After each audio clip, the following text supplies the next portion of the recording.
আবারও আঞ্চলিক সংঘাতে জড়িয়ে পড়ার আশঙ্কা দেখা দিয়েছে ইরানের। এই পরিস্থিতিতে দেশকে ভেতর থেকে আরও শক্তিশালী করার আহ্বান জানিয়েছেন দেশটির সংসদ স্পিকার মোহাম্মদ বাঘের গালিবাফ।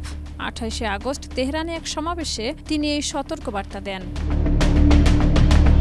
গালিবাফ বলেন, আন্তর্জাতিক ও আঞ্চলিক পরিস্থিতি যথাযথভাবে বিশ্লেষণ না করলে ইরান বড় সংকটে পড়বে। যুক্তরাষ্ট্র, ইসরায়েল, ন্যাটো এবং কিছু আঞ্চলিক শক্তি এখন ইরানের বিরুদ্ধে সামরিক প্রস্তুতি নিচ্ছে। তিনি আরও উল্লেখ করেন, ট্রাম্প প্রশাসনের প্রথম মেয়াদে আকাশ প্রতিরক্ষা ব্যবস্থাগুলো আমাদের বিরুদ্ধে একীভূত করা হয়েছিল এবং এখনও সেই সক্ষমতাগুলো ইরানের ক্ষেপণাস্ত্রের বিরুদ্ধে ব্যবহার হচ্ছে।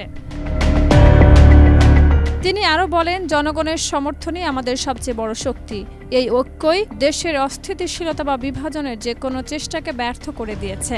জবাবে ইরানের বিপ্লবী গার্ড বাহিনী অপারেশন ট্রু প্রমিস 3 চালু করে ইসরায়েলের বিভিন্ন শহরে 22 দফা ক্ষেপণাস্ত্র হামলা চালায়। এছাড়া যুক্তরাষ্ট্রের ইসরায়েলপন্থী অবস্থানের প্রতিক্রিয়ায় তেহরানের কাতারের আল উদেইদ সামরিক ঘাঁটিতেও হামলা চালায়, যা মধ্যপ্রাচ্যে যুক্তরাষ্ট্রের সবচেয়ে বড় সামরিক ঘাঁটি হিসেবে পরিচিত।